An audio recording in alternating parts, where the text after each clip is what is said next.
we're going to put parking garage No, here. that's the thing. A master plan is simply, I would say, not what's going to happen, but a set of recommendations and guidelines for what could happen.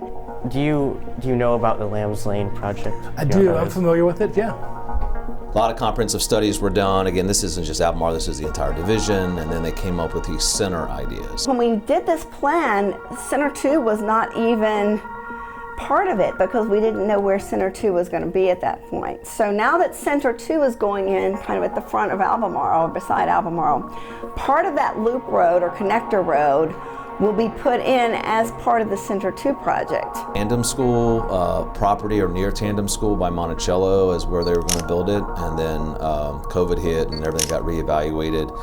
And so after people looked at different things, they felt like this was a promising area here.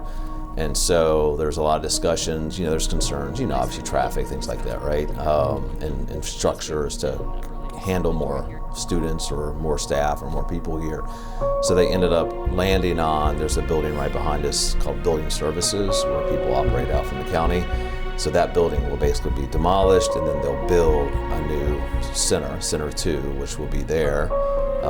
It's not projected for another 3 or 4 years to be completed, but then that would be available to all of the high school students in the county, just like Center 1 is, and it also hopefully alleviates some of the crowding that we have here at the school, because we obviously have to use the pods out back.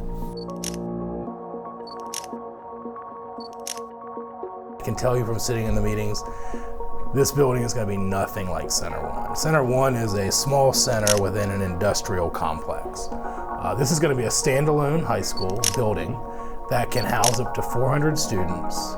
That is going to be multiple stories, amazing natural lighting, but in addition, the classrooms are going to be the most up-to-date that we can financially handle. Well, I mean, if you're ever around, there's clearly space issues here, right? We have a lot of kids, and when you add in the elementary and Journey Middle School, at this time of day, when you came in at 4:30, kind of clears up a little bit, but between 4 and 4:30, this is high traffic, a lot of kids walking in and out.